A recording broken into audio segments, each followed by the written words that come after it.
नमस्कार दोस्तों, OCN network में आपका स्वागत है। मैं हूं ओमकार चौधरी। आप देख रहे हैं मेरे साथ जुड़ गए हैं अवनीश शर्मा जी। उनका स्वागत कर लेते हैं। अवनीश जी, बहुत स्वागत, नमस्कार। सर नमस्कार। सभी दर्शकों को भी प्रणाम। जय जय श्री राम। जी सर। अवनीश जी, पहले जरा एक योगी आदित्यनाथ का क्लिप सुन लेते हैं, उसके बाद विषय पर आते हैं। बिल्कुल। इसी इस माफिया को मिट्टी में मिला देंगे। सरकार का समझे, सरकार किसकी है? गफलत में हो, ये माफिया है, इनको मिट्टी में मिलाने का काम करेंगे। अपराधी आप गलतफहमी दूर कर।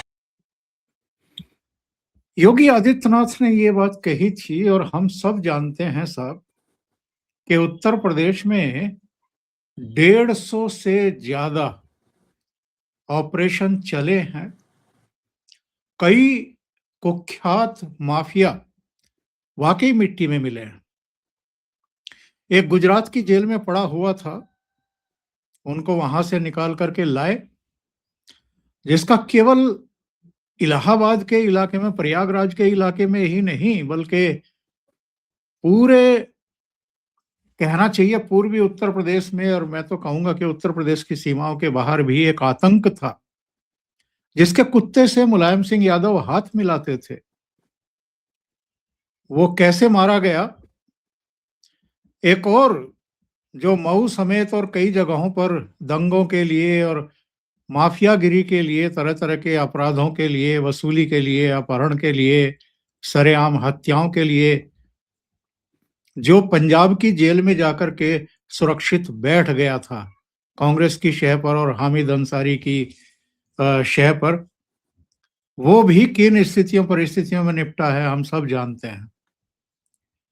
ये अखिलेश यादव ने क्या सोच करके योगी जी को छेड़ा, ऐसे समय जबकि इलेक्शन में बस अब 1 ही साल बचा है, 12 महीने ही बचे हैं, और ऐसे समय योगी आदित्यनाथ ने अगर फिर से खड़े होकर के कहा है कि ये जो 2 नमूने हैं, एक दिल्ली में रहता है, एक लखनऊ में रहता है, और जब भी गंभीर विषयों पर चर्चा होती है तो विदेश भाग जाते हैं, और बाकायदा बबुआ नाम लिया है योगी आदित्यनाथ ने।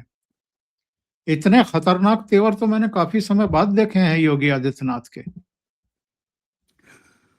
सर, कव्वालियों के प्रोग्राम जो होते हैं ना, या कवि सम्मेलन या मुशायरे, या बहुत बार कोई ऐसा संगीतमय आयोजन आप देखिए, खासतौर से गजलों में ये बहुत होता है। तो एक दौर आता है जब आर्टिस्ट अपने मन की गाता है, उसके बाद आयोजकों के मन की गाता है, उसके बाद फरमाइशी प्रोग्राम चलते हैं। तो अखिलेश यादव की यही स्थिति है, क्योंकि सामने डिलीवर करने वाले योगी आदित्यनाथ हैं। और सर, जब डिलीवर करने वाला व्यक्ति चाहे दिल्ली में बैठा हो, नरेंद्र मोदी 2014 से बैठे हैं, और यहाँ उत्तर प्रदेश में 2017 से योगी आदित्यनाथ, तो सर उम्मीद उन्हीं से होती है। और आप देखिए ना, ये लोग कहते हैं कि पाकिस्तान को सबक सिखा दो। किससे कहते हैं?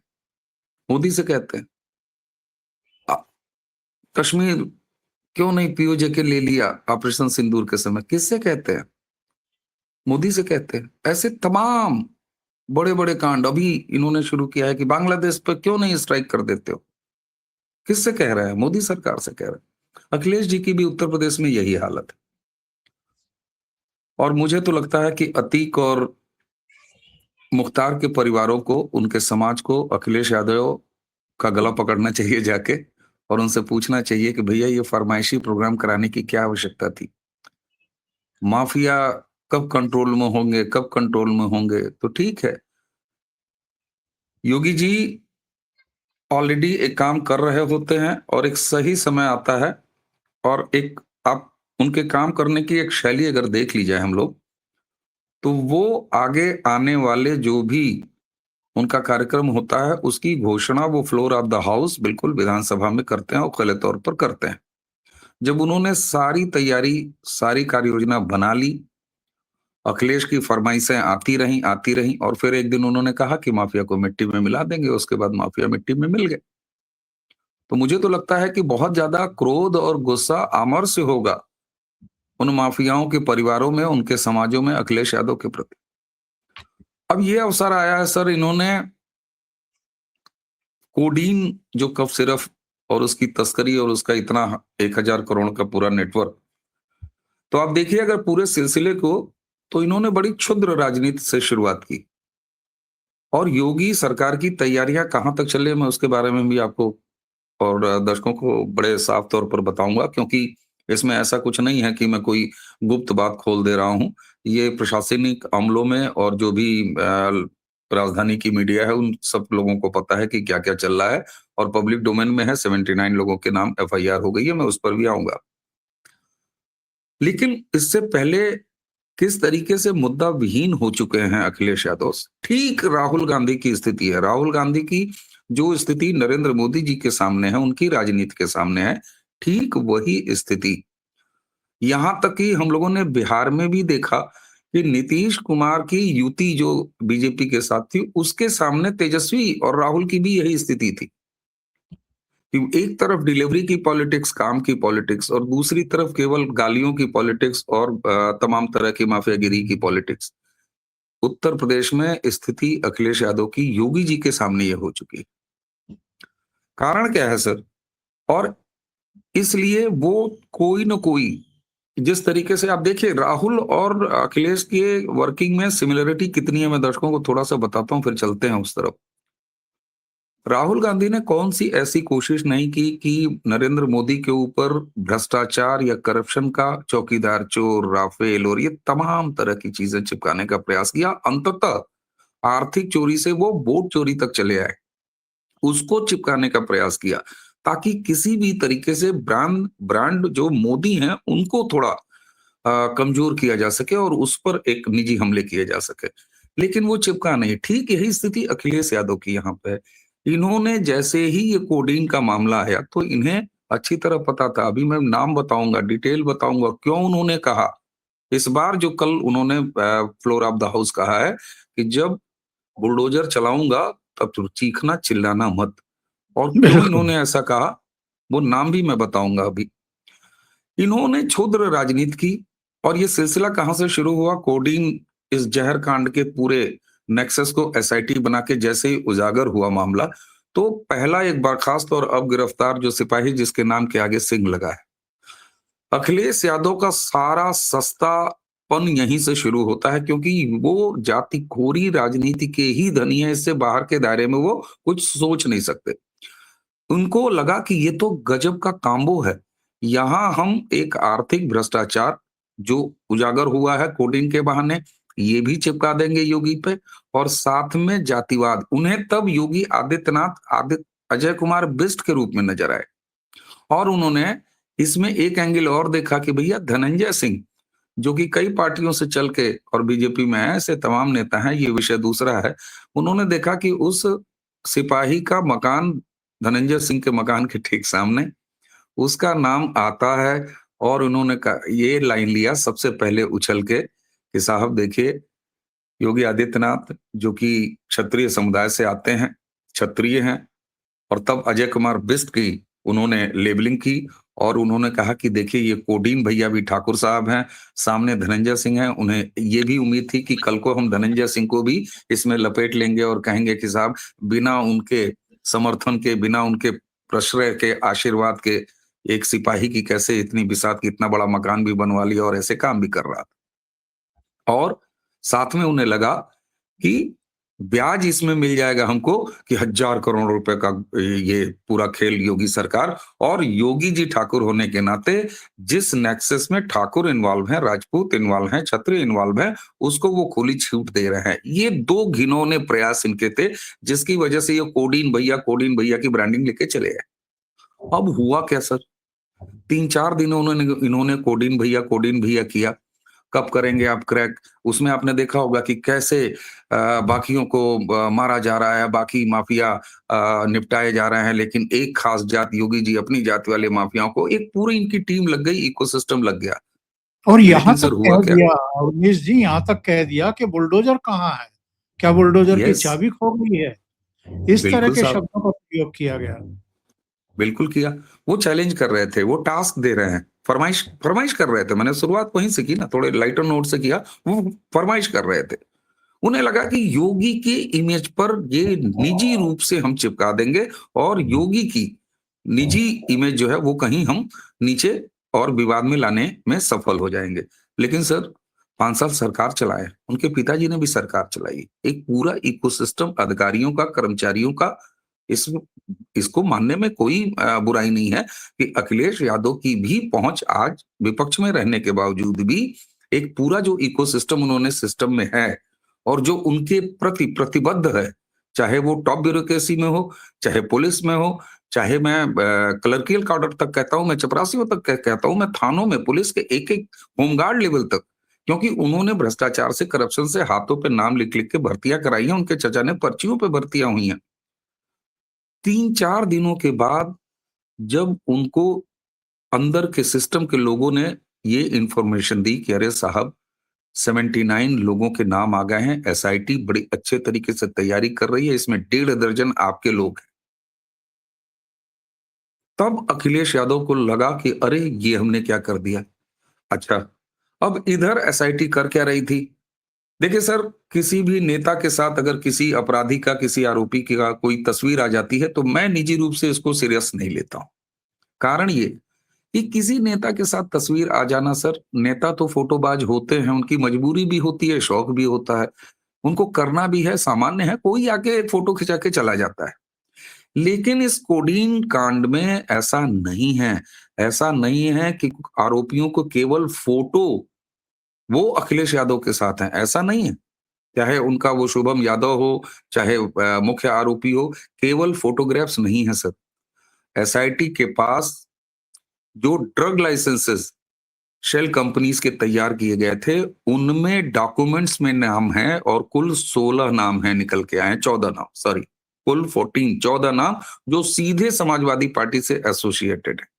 और उनके नाम कहाँ हैं? उनके नाम जो फर्जी बिल्स तैयार किए गए थे जीएसटी के और उनके डॉक्यूमेंटेशन किए गए थे, उसमें नाम है, टेलीफोन नंबर्स हैं, ईमेल पे नाम है। यानी कि ये जो 14 लोग समाजवादी पार्टी से ताल्लुक रखते हैं, ये ऑन बोर्ड हैं इस पूरे कोडीन के जहर वाले महाकांड में। शुभम जायसवाल, भोला प्रसाद जायसवाल, मनोहर जायसवाल, विभोर राणा, सौरभ त्यागी, विशाल राणा, पप्पन यादव, शादाब, अभिषेक शर्मा, विशाल उपाध्याय, आकाश पाठक, विनोद अग्रवाल, रवि यादव और राहुल यादव, ये वो 14 नाम हैं जिनके ये आधार हैं कि केवल फोटोग्राफ तक मामला नहीं है, इनके बाकायदे बिल्स पे नाम है, ड्रग लाइसेंसेस इनमें से कुछ के नाम पर हैं। यानी ये डॉक्यूमेंट्री एविडेंस, और उस इसमें अब चूंकि ईडी भी इन्वॉल्व हो गई है तो जो मनी ट्रेल है वो मनी ट्रेल भी निकल के आ गया है और अब महंगा पड़ गया। और योगी जी ने जब ये सारी तैयारी की, कर ली, 79 जो आरोपियों के एफआईआर वाले नाम हैं उनके संपत्ति। अच्छा, योगी जी की स्टाइल ऑफ फंक्शनिंग क्या है? बुलडोजर उनका सबसे, बुलडोजर ही तो मांग रहे थे। अच्छा, योगी जी का बुलडोजर चलता क्या है, जरा सा एक बार दर्शकों को याद दिलाते हैं। मैं लगातार पिछले कई सालों से ये कह रहा हूं। लोग कहते हैं कि साहब ओ निर्दोष पे चला दिया बुलडोजर, वो फलाने पे चला दिया। मैं कहता हूं भाई साहब, ये देश यही है ना सर। आपने तो इतने विराट पत्रकारिता का अनुभव है। अपने घर के सामने एक नाली की ईंट, उसको हटवाने में अगर किसी को आपत्ति हो जाती थी तो वो किसी ऊंची नीची कोर्ट में चला जाता था, 2 मिनट में हमारे और आपके मुंह पे स्टे ऑर्डर लाके फेंक देता था। लेकिन मैं लगातार कहता था कि योगी आदित्यनाथ आखिर वो किस तरीके से बुलडोजर का एक्शन करते हैं कि किसी न्यायालय ने आज तक कोई स्थगन आदेश किसी बुलडोजर कार्रवाई के खिलाफ नहीं दिया। और तो और छोड़िए सर, योगी आदित्यनाथ को ये क्रेडिट मिलना चाहिए और उनको क्रेडिट है, जाता है क्रेडिट, कि उन्होंने सुप्रीम कोर्ट से पैन इंडिया बुलडोजर चलने की एक गाइडलाइन 8 पन्नों की जारी करवा दी और पूरे भारत में किसी भी अवैध पर बुलडोजर चलाने का रास्ता योगी आदित्यनाथ ने पूरे देश को दिया है, दिखाया है। क्यों? क्योंकि सुप्रीम कोर्ट ने कहा था उस ऑर्डर में और गाइडलाइन बनाते समय कि किसी भी अवैध पर हम बुलडोजर को रोकेंगे नहीं और वैध पर बाबा बुलडोजर चलाते नहीं। अब वो करते क्या है, कैसे आखिर चलता है? मान लीजिए किसी ने एक अपराध किया, कोई दंगा किया, तो उसके घर पे बुलडोजर का मौका कैसे चलाने का निकाल लेते हैं योगी जी। वो करते क्या है, पुलिस को तो लगाते हैं। मान लीजिए एक दंगाई आया, अब इसने यही रैकेट आप कोडीन का उठा लीजिए, इन्होंने आर्थिक अपराध किया, अब इसमें एनडीपीएस भी लग गई है। आर्थिक अपराध किया इन्होंने नशे का कारोबार किया, इन्होंने तस्करी का काम किया। अब ये 3 आरोप आ गए। अब इसकी व्याख्या आप करते रहिए कानून के अंदर। लेकिन योगी जी कैसे काम करते हैं, इसमें ड्रग्स डिपार्टमेंट ये लगा हुआ है, अपना काम करेगा, पुलिस डिपार्टमेंट अपना काम करेंगे, एनडीपीएस वाले अपना काम करेंगे। साथ में वो लगाते हैं कि इन सारे जो 79 लोग हैं, जरा इनके घरों के प्रॉपर्टी और चल अचल संपत्तियों के खसरा खतौनी निकालो। अब सबके खसरा खतौनी मकानों के अचल चल संपत्तियों के निकल के आ गए। बोले इनके जो है इनकम टैक्स और कमाई के रिकॉर्ड देखो और उससे चल अचल संपत्तियों का पहले मिलान करो। फिर उनकी कार्रवाई यहां तक जाती है कि जरा पता करो कि ये रेवेन्यू वालों को लगाते हैं, वो कानूनगो को लगाते हैं, पटवारी लगाते हैं, वो रेवेन्यू का इंस्पेक्टर लगा होता है, नगर निगम के कर्मचारी लगते हैं, जिला पंचायत के कर्मचारी लगते हैं कि जरा ये पता करो कि इसने जहां मकान बनाया है वो मकान किसी अवैध जमीन पे तो नहीं है, दूसरा इंक्रोचमेंट तो नहीं है। वो यहां तक इंश्योर करते हैं कि जो नगर निगम में नक्शा जमा हुआ है उस नक्शे के अकॉर्डिंग घर बना है कि नहीं बना है, यहां तक देखो। और तब अलग अलग आधारों पर बुलडोजर चलने का रास्ता खुल जाता है। उसको कोर्ट भी नहीं रोक पाती, किस आधार पर रोकेगी। यही वजह है कि बरेली के मौलाना आज तक उनके एसोसिएट्स वो बुलडोजर की कार्रवाई झेल रहे हैं। तो अखिलेश यादव ने ये निजी हमला करने का प्रयास किया था। इन्हें मौका मिला कि एक जाति खोरी जो वो कर लेते हैं हर काम में, क्योंकि वो उसी बैकग्राउंड से, उनकी पूरी पॉलिटिक्स है, उनकी पार्टी की, उनके पिता की। तो वहां से इन्होंने योगी जी के ऊपर ठाकुर और उनको प्रश्रय देने का एक आरोप, घिनौना जातिवाद का, वो लगाने की कोशिश, और साथ में आर्थिक, और इस आधार पर वो बुलडोजर मांगते रहे। लेकिन बाबा 79 के नाम लेते रहे, उन पर काम करते रहे, और अब वो पूरी तैयारी में अगले 24 से 72 घंटों में इस पूरे कोडीन कांड में मेरे जो सूत्र बताते हैं वो बुलडोजर की कार्रवाई शुरू हो जाएगी। और ठीक उसी तरह से आपको टाइम बाउंड ये कार्यक्रम देखने को मिलेगा जिस तरीके से पिछली फरमाइश पर अखिलेश यादव के बाबा ने कहा था कि माफिया को मिट्टी में मिला दूंगा, तो इन जहर बेचने वालों को दवा के नाम पर इनकी प्रॉपर्टियों को कैसे वो बुलडोज करते हैं वो भी सामने। और इसीलिए साफ उन्होंने कहा कि देखो भाई, अब मैं जब बुलडोजर चलाऊंगा तो फिर चीखना चिल्लाना और रोना मत। और अप्पू टप्पू पप्पू से लेके और ये दिल्ली वाला और यहाँ लखनऊ वाला, ये तो बाबा जी ने एक ब्रांडिंग इनके साथ शुरू कर दी है। और बाबा जी भी सर, इनका एक व्यक्तित्व का बड़ा रोचक पहलू है। हमारे योगी आदित्यनाथ जी सर आयोजन धर्मी व्यक्ति हैं। आप इनके आयोजनों की विशेषता देखिए, चाहे वो दीपोत्सव हो अयोध्या का, या महाकुंभ, या कोई भी ऐसा आयोजन देखिए, बड़े भव्य तरीके से करते हैं। उसी तरह दंगाइयों के पिछवाड़े जो है लाल करने के बाद उसके भी आप देखिए परेड शानदार कराते हैं। हमको याद होगा सीए के विरोध के समय चौराहों चौराहों पर बड़े बड़े बिलबोर्ड और पोस्टर्स भी वो खूब दंगाइयों के लगवाते हैं। तो हर काम उन्हें भव्य तरीके से करने की आदत है। तो बुलडोजर की कार्रवाई भी बड़े आराम से चलेगी। लेकिन सर, मुझे तरस आता है और मैं कभी कभी सोचता हूं कि अगर अखिलेश यादव जी अपनी पार्टी का मुझे प्रदेश अध्यक्ष बना दे, मैं मजाक में कह रहा हूं, तो मैं अगले दिन से कैसे प्लान करूंगा कि इस आदमी यानी जो सामने योगी आदित्यनाथ हैं उनसे कैसे लड़ा जाए राजनीतिक युद्ध।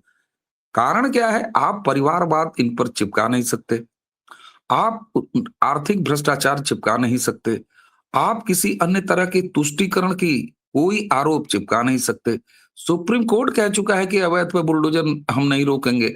आज आप बताइए, अकबर नगर पूरा ध्वस्त कर दिया, क्या किसी कोर्ट ने कहा? कोर्ट के आदेश पर ध्वस्त किया भाई, इंप्लीमेंट कराया।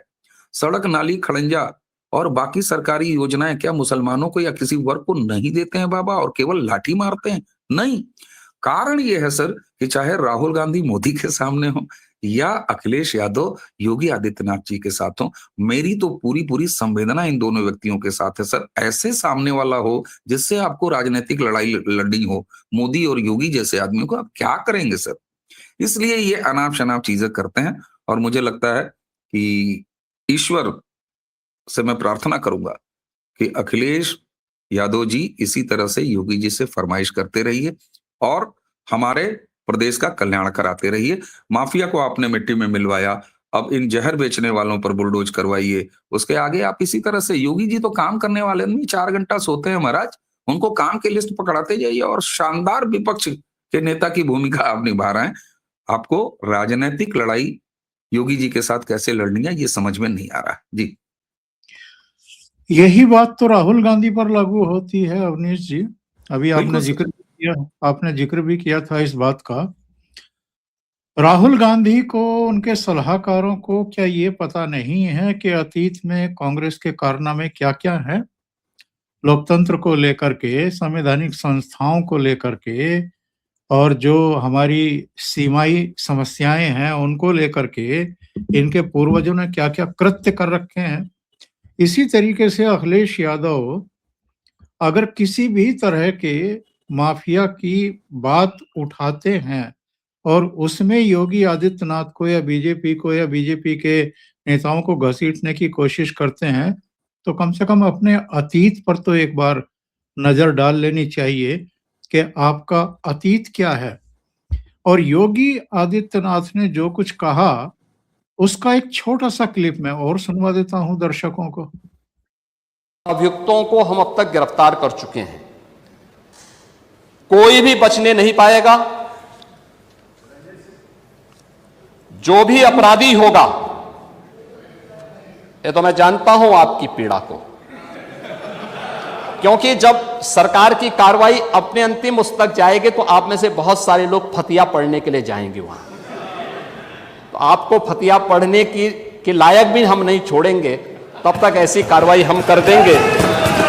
इसके लिए महोदय, मैं इस क्लिप को यहीं रोककर आपकी प्रतिक्रिया चाहता हूं। और आपने चूंकि बहुत करीब से देखा है पूरी कार्रवाइयों को, बड़े माफियाओं की अगर हम बात करें तो योगी आदित्यनाथ ने उनको मिट्टी में मिलाया कैसे है, ये दर्शकों के लिए एक रोचक कथा होगी।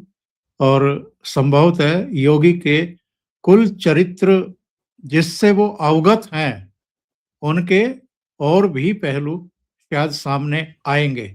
जो बड़े माफिया थे उनको कैसे खत्म किया।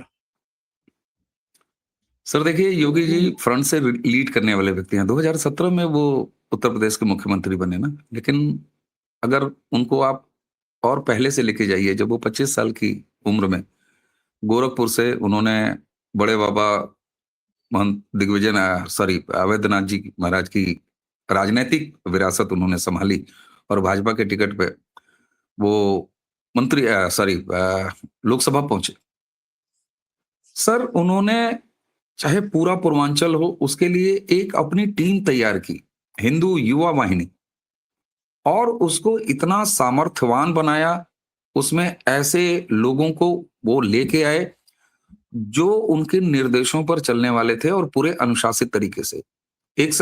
उस समय भाजपा में ये कहा जाने लगा था कि साहब योगी जी ने एक पैरेलल अपनी एक संगठन खड़ा करा है और उसमें वो पॉलिटिकल ब्लैकमेलिंग करेंगे या करना चाहते हैं। तो खैर, कहीं भी है, इंटरनल पॉलिटिक्स तो हर जगह चलती रहती है, लेकिन उसका लाभ मिला। मैं मुख्यमंत्री 2017 के बाद तो हम सब देख रहे हैं, मैं 2017 से पहले अचानक एक दिन अवतार ऐसा नहीं हुआ कि योगी जी आए और बिना किसी प्रशासनिक अनुभव के या बिना किसी अनुभव के उन्होंने इतना सटीक तरीके से लाइन ऑर्डर पर काम किया उत्तर प्रदेश को, जिसको कि रसातल में पहुंचा के जा चुके थे अखिलेश यादव। यहां पर स्थिति क्या हुई सर, आज मुख्तार को निपटाया है। इसी मुख्तार ने मऊ दंगे के समय योगी आदित्यनाथ के काफिले पर गोरखपुर से 50 किलोमीटर दूर एक काफिले पर बहुत जानलेवा अटैक किया था। और संभवतः अगर हिंदू युवा वाहिनी और योगी जी की जो अपनी इंटरनल सिक्योरिटी टीम थी, अगर उसने शानदार तरीके से काम न किया होता, एक उन्होंने डमी गाड़ी निकाल दी थी, और मुझे अभी भी याद है वो टाटा सफारी एक गाड़ी हुआ करती थी जो कि भगवा कलर की, तो योगी जी उसमें चलते थे। और उस दिन मऊ जाते समय उस गाड़ी को आगे निकाल दिया गया और हत्यारों ने यही समझा कि इस गाड़ी में है, और इस तरीके से उनको सुरक्षित निकाल लिया था। गोरखपुर में, चाहे पूरे पूर्वी उत्तर प्रदेश में, नेपाल की सीमा तक जो धर्मांतरण का खेल बनवासी कार्यक्रम के तहत इन्होंने रोका है। कन्वर्जन का जो क्रिश्चियन कन्वर्जन का जो काम है, यहाँ पर क्रिश्चियन कन्वर्जन का काफी काम था पूर्वी उत्तर प्रदेश में। तो एक इनको व्यापक अनुभव अपने सरकार में न रहने के बाद भी अपने सांसद के लेवल पर ये करने की प्रैक्टिस है। और जब 2017 में उत्तर प्रदेश के मुख्यमंत्री के रूप में आए, तो उसके बाद तो एक पूरा प्रशासनिक अमला था, एक बड़ा आपके पास नेटवर्क था, तमाम एजेंसीज थी, और योगी जी ने जो मॉडल वो अपने सांसदी के समय पूर्वी उत्तर प्रदेश में करते थे, वही उन्होंने केवल अप्लाई किया, क्योंकि वो सफल और टेस्टेड मॉडल था। आपको वो परिणाम दिखाई देते हैं। आखिर सर, ऑफिसर्स वही, पुलिस कर्मचारी वही, ऐसा तो नहीं है कि योगी जी ने रातों रात बदल दिए, सब कुछ वही। तो ये एक टेस्टेड मॉडल है जिसकी वजह से। और एक सबसे बड़ी बात सर, मैंने अभी हिंदू युवा वाहिनी का आपको जिक्र किया, और आज दर्शकों और आपके नॉलेज में तो होगा ही, मैं बता रहा हूं, आज जरा हिंदू युवा वाहिनी के किसी भी पदाधिकारी से संपर्क कीजिए कि आपसे अब योगी जी के क्या संबंध हैं। सर, उन्होंने न्यूट्रलाइज कर दिया। जैसे ही 2017 में वो सत्ता में आए और वो प्रशासनिक मुखिया बने उत्तर प्रदेश के, तो वो ये समझते थे, उन्होंने कहीं ये गुंजाइश नहीं छोड़ी कि हमारे कमिटेड या हमारे नाम से खड़े या मेरे द्वारा खड़ा किया गया एक नेटवर्क हिंदू युवा वाहिनी, अगर ये कहीं मुझे सरकार में देख के अगरा न जाए और उसका कोई बेजा लाभ, क्योंकि नेटवर्क बड़ा सॉलिड था। और यही वजह थी कि 2017 में मुख्यमंत्री बनने के तुरंत बाद जो हिंदू युवा वाहिनी थी उसको ऑलमोस्ट उन्होंने डिसमेंटल कर दिया, और उन्होंने पूरी तरीके से भाजपा में मर्ज कर दिया, खत्म कर दिया। नाम के लिए वो संगठन है, बल्कि उसके जो मुखिया थे उसको निकाल दिया, उनसे बातचीत नहीं। आज हिंदू युवा वाहिनी का कोई समर्पित व्यक्ति पार्टी में हो सकता है, योगी जी का वो सेवक है, लेकिन वो किसी तरह के अन्य अनुचित, जो कि देखिए सत्ता आने के साथ तमाम चीजें आ जाती, यही सब तो नहीं रोक पाई बाकी पार्टियां, जिसको योगी जी ने अनुशासित कर लिया। तो इसलिए आप योगी जी पर भ्रष्टाचार का धुआं चिपका नहीं सकते, आप परिवारवाद का धुआं चिपका नहीं सकते, आप क्षेत्रवाद का चिपका नहीं सकते, आप भाषावाद का चिपका नहीं सकते। आप बताइए, वो खुद एक कुमायूनी आदमी, और ये भोजपुरी धारा प्रवाह बोलते हैं, तो आप सोचिए कहाँ कुमायूं, कहाँ पूर्वी उत्तर प्रदेश। तो आप उन पर कोई संकुचित दायरे में रह के काम करने वाला व्यक्ति, और सबसे ऊपर योग पद से राजपद पर आए एक पीठ के पीठाधीश्वर, सनातन के इतने बड़े ब्रांड, तो आप उन पर जातिवाद, छोटे मोटे भ्रष्टाचार, क्या एक साधु को क्या चाहिए? तखत पर सोते हैं सर। आज भी 5 कालिदास मार्ग में तखत पे सोते हैं। आप 11 बजे उठने वाले, 2 बजे ऑफिस पहुंचने वाले, शाम को 5 बजे वापस घर पहुंच जाने वाले, और राहुल गांधी की गलतियां अगर दोहराते रहेंगे, अखिलेश यादव, योगी जी पर जितना निजी हमला वो करते जाएंगे, उतनी ही उनकी राजनीति कमजोर होगी। और वो गलती ये लगातार कर रहे हैं, न राहुल सीख रहे, न अखिलेश सीखेंगे। क्या 2027 के चुनाव से पहले योगी को कटघरे में खड़ा करने का मंसूबा बना करके एक मुद्दे को हाथ में लिया और चारों खाने चित हो गए? बिल्कुल, मैंने आपको बता दिया था, इन्होंने सबसे पहले महका कि इनके ऊपर हम जाति का ब्रांडिंग कर देंगे और कहेंगे कि अपने जाति वाले माफियाओं को संरक्षण देते हैं। और उसी के लगे, क्योंकि ये हजारों करोड़ से ऊपर का मामला जा रहा है, तो बट नेचुरल है कि अपने जाति वालों को संरक्षण दे रहे हैं, और वो अगर हजारों का हेरा फेरी कर रहे हैं, तो बट नेचुरल है कि इनको पूल भी करते होंगे, जबकि मामला निकल गया उल्टा। तो आपने बिल्कुल सही कहा, जब अपने घर शीशे के बने हो तो दूसरे के घर के सामने पत्थर नहीं उठाने चाहिए अपने हाथों में। लेकिन ये पत्थर नहीं सर, ये तो बार बार जो इनकी उद्विग्नता है ना, उसके चक्कर में लगातार जो पॉलिटिकल हार मिल रही है और आगे कोई रास्ता दिखाई नहीं दे रहा है, उस चक्कर में ये पत्थर की जगह ये पहाड़ हाथ में लेने के प्रयास करते हैं, और फिर उसी पहाड़ के नीचे खुद दब जाते हैं। वही हुआ है इस बार भी। आपको लगता है कि 2024 के लोकसभा चुनाव में जो झटका लगा था भारतीय जनता पार्टी को, और जो ये बल्ले बल्ले करके डांस कर रहे थे राहुल गांधी के साथ, अब यहां तक यात्रा आते आते, यानी दिसंबर 2025 आते आते, लगभग 1.5 साल के भीतर ही पूरा सिनेरियो उलट गया है। हरियाणा बीजेपी ने जीत लिया, महाराष्ट्र जीत लिया, दिल्ली जीत लिया, बिहार जीत लिया, और अभी अगर लोकल बॉडीज की बात करें तो महाराष्ट्र, गोवा, अरुणाचल प्रदेश से लेकर के और तिरुवनंतपुरम तक हर तरफ तो भगवा बिल्कुल। की पताका जो है वो आसमान में दिखाई दे रही है। तो इनके 53 कांप रहे हैं, मुझे लगता है कि 2 के ही ज्यादा कांप रहे हैं।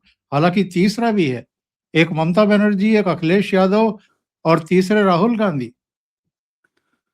सर आप देखिए जरा, जब योगी जी ने ये कहा कि एक दिल्ली में है, एक लखनऊ में है, तो इनके पास कोई सीरियस आधार नहीं है कि उसको सही से काउंटर कर दें। ये भद्दा मजाक कर रहे हैं कि क्या ये अमित शाह को कहा जा रहा है, योगी जी ने किसको कहा है। आप जरा देखिए ये किस तरीके से रिएक्ट कर रहे हैं। खुद अखिलेश यादव ने ऐसा किया है, बाकी तो छोड़ दीजिए, मान लीजिए इनके चिंटू मिंटू कर रहे हैं वो तो अलग, हटा दिए। सर आपने कहा कि इनके 53 कांप रहे हैं, मैं एक भोजपुरी का शब्द इस्तेमाल कर रहा हूं, आए बाएं साएं हो जाना। जैसे वो कहते हैं ना, अब्बा डब्बा गब्बा, बाबा जी नहीं कहा। तो वो भी इधर पूर्वांचल के अब प्रतीक पुरुष हैं, तो यहाँ की शब्दावली भी बहुत लेते हैं, साथ में उनके पास तो कुमायूनी शब्दावली भी है। सर चाहे अभी आप देखें, कल ही बात हो रही थी तो मैंने कहा कि भाई साहब, महाराष्ट्र में अभी विधानसभा चुनाव में लसार लसार के पटक पटक के जनता ने धोया। तो होता क्या है कि हम लोग हमेशा कहते थे कि भाई भारतीय जनता मोही होती है, शॉर्ट मेमोरी होती है, और लोकल इलेक्शन तो सर लोकल मुद्दों पर लड़े जाते हैं ना। इसको भी नकार दिया भारतीय मतदाता ने।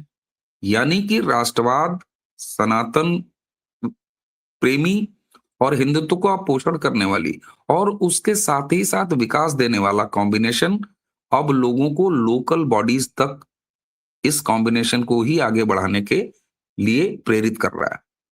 आप सोचे सर, ग्राम प्रधान के इलेक्शन में अक्सर ये होता है कि नहीं भाई, तालुका का चेयरमैन कौन होगा, फलाने कौन होगा, तो आ जाओ इस पे कर देते हैं। नहीं, डबल इंजन का कॉन्सेप्ट देने के बाद आप देखिए, पहले कहा जाता था कि भाई देश का चुनाव अलग है, राज्यों का चुनाव अलग होता है। बिहार ने इसको दता बता दिया, हरियाणा ने इसको दता बता दिया, उत्तर प्रदेश ने 32 साल के बाद 22 में सरकार रिपीट हो गई बीजेपी की।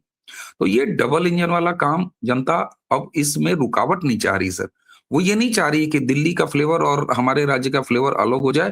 क्यों? क्योंकि वो स्पीडी विकास देख रही है, परफॉर्मेंस देख रही है, डिलीवरी की पॉलिटिक्स देख रही है। आप बिहार में देखिए, उन्होंने, बिहार की जनता ने क्या देखा कि यार अगर कहीं यहाँ पर दूसरी सरकार आ गई तो चलो जंगल राज आ जाएगा, बाकी आ जाएगा, वो तो जेल लेंगे, लेकिन विकास रुक जाएगा भैया, काम रुक जाएगा। दिल्ली वालों ने क्या देखा कि एक ऐसा ठग यहाँ बैठा हुआ है जो बात बात पे बिल्कुल फूफियों की तरह लड़ता फिरता है सरकार से, हमारे काम नहीं हो रहे।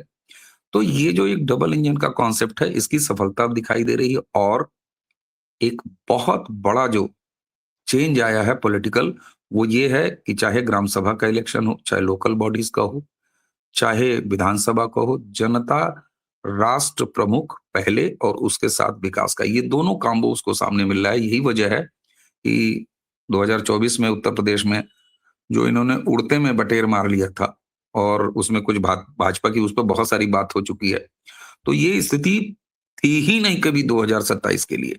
और अगर कहीं थोड़ी बहुत थी भी, मैं कहता हूं, तो लोगों के अंदर उत्तर प्रदेश में अब इतना आमर्श भरा है कि आप देखिए कि 2024 के लोकसभा नतीजों के बाद भाजपा ने हर एक छोटे बड़े चुनाव में उम्मीद से बहुत ज्यादा वो रिजल्ट दिया। उसकी वजह ये, लोगों के अंदर कहीं ना कहीं एक आमर्श है कि अरे हमने क्या कर दिया 2024 में, उत्तर प्रदेश में तो खास तौर से।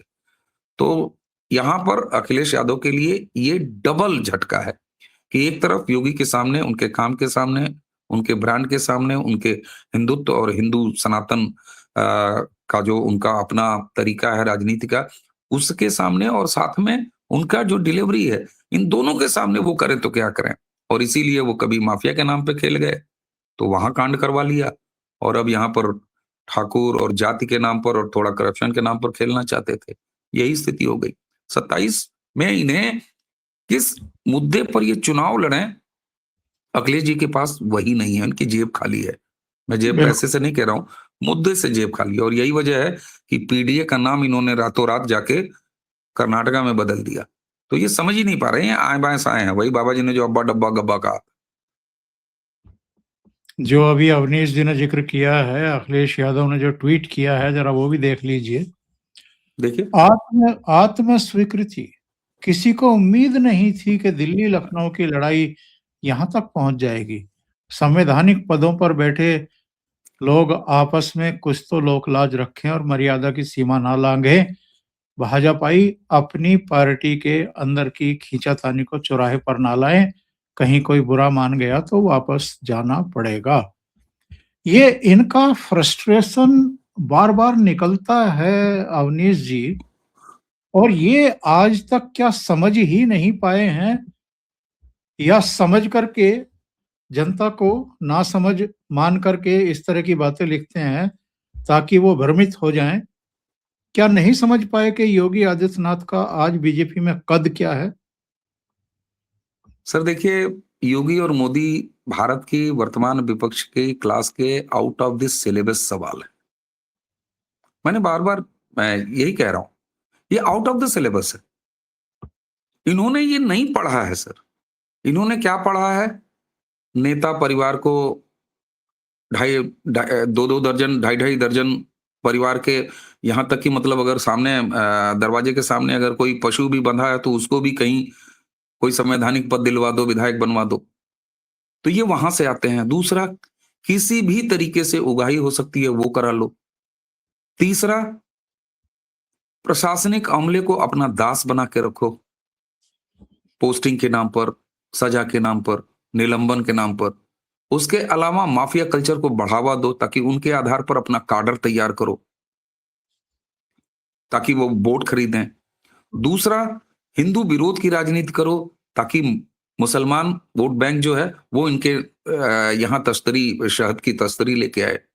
तो सर, जिनको पॉलिटिकल डीएनए ऐसा मिला हो, चाहे अपने पिता से, चाहे अपने चाचा से, चाहे अपने पार्टी के सीनियर से, जो आजम खान को अपने साथ बैठा के घूमते रहे हो, उनको गुरु और चाचा बना के रखे हो, तो सर उनके लिए योगी आदित्यनाथ तो आउट ऑफ सिलेबस सवाल है ना सर। ये ठीक वही है स्थिति कि जो मोदी के सामने राहुल की है। राहुल की राजनीति में भी Modi out of the syllabus है, और यही स्थिति यहाँ योगी की, जो अखिलेश के आउट ऑफ सिलेबस है। तो इसलिए सर, अब इन्होंने, आप देखिए आनन फानन में कई बार ये होता है ना, घबराहट में एक बड़ा वीडियो आता है जिसमें ये होता है कि कई विंडोज हैं और उसमें कई लाइनें लगी हुई हैं। तो एक कंफ्यूज आदमी क्या करता है, आता है, देखता है एक आदमी उस लाइन से निकला तो उस लाइन में चला जाता है। फिर पता चला कि जिस लाइन में वो खड़ा था उसमें से दो लोग कम हो गए, तो फिर वो इधर आता है, पता चलता है कि फिर उधर वाली लाइन में से अचानक 3 गए, और लास्ट में होता क्या कि उसको विलंब होता चला जाता है, शायद वो अपनी एक ट्रैक पर रहता। राहुल गांधी की भी स्थिति यही है। कभी वो राफेल लाते, कभी वो चौकीदार चोर लाते, कभी वो पेगासस लाते, कभी वो फॉरेन एलिमेंट्स के इशारों पर भारत में आपके बांग्लादेश और नेपाल कराना चाहते, कभी वो देश में आग लगाना चाहते। यही स्थिति अखिलेश यादव की है। कभी वो योगी के नाम पर मजाक उड़ाते थे, चीलम बाबा और क्या क्या नहीं कहा, निजी हमले किए, मठ में चले जाओ, घंटा बजाओ, ये तो खैर उनके पुरखों ने कहा, लालू ने कहा कभी। तो वही परंपरा। सवाल ये है सर कि अखिलेश यादव, ऐसा नहीं है कि वो समझ नहीं रहे हैं, वो समझ रहे हैं। लेकिन आप मुझे बताइए सर कि अगर मैं कह रहा हूं ना, मुझे अगर उनका सलाहकार अगर अखिलेश यादव का बना दिया जाए, कल से मैं सुबह उठ के सोचूंगा और मुझे रास्ता नहीं मिलेगा, क्योंकि आपके सामने ये उनका प्रारब्ध है सर कि उनको मोदी और योगी जैसे लोगों के सामने राजनीतिक विपक्ष की भूमिका निभानी पड़ रही है। मैं इसीलिए कहता हूँ, काफी मतलब मुझे तो कभी-कभी मोह आ जाता है राहुल और अखिलेश जैसे लोगों पर, तेजस्वी जैसे लोगों पे, कि किस कालखंड में राजनीति कर रहे हो यार। दिल्ली में मोदी मिल गए और उत्तर प्रदेश में तुम्हें योगी मिल जा रहे हैं। जब से पंकज चौधरी को बीजेपी का प्रदेश अध्यक्ष बनाया गया है, तब से कांग्रेस का भी और समाजवादी पार्टी का भी पूरा आईटी सेल लगा पड़ा है, और मैसेज क्या दिए जा रहे हैं कि योगी का कद छोटा किया जा रहा है, योगी विरोधी को प्रदेश अध्यक्ष बना दिया गया है, अब तो योगी के दिन लद गए। इस तरह की चीजें आप फैला करके क्या जनता को मूर्ख बना सकते हैं? कितने दिन बना सकते हैं? सर, इन नासमझों को पता ही नहीं है कि पंकज चौधरी और गोरक्षपीठ पे रिश्ता क्या है। टेक्निकली पंकज चौधरी साहब जो हैं वो 7 बार के सांसद हैं और बगल की सीट महाराजगंज से, लेकिन तकनीकी रूप से मेरे तो मतलब जहां मेरा अपना निजी निवास है जिस कॉलोनी में, उसके आसपास इनकी बहुत ज्यादा परिसंपत्तियां हैं, व्यवसायिक घराने से आते हैं, गोरखपुर के ही हैं सर। और मैंने अपनी आंखों से पंकज चौधरी को, उनके परिवार को, पीठ के बड़े बाबा और छोटे बाबा दोनों के सामने साष्टांग दंडवत करते हुए मेरी आंखों से मैंने देखा हुआ है सर। मंचों तो पर पता ही भी नहीं है। मंचों पर भी जब बैठते हैं, जब तक योगी आदित्यनाथ बैठ ना जाए तब तक वो बैठते नहीं है।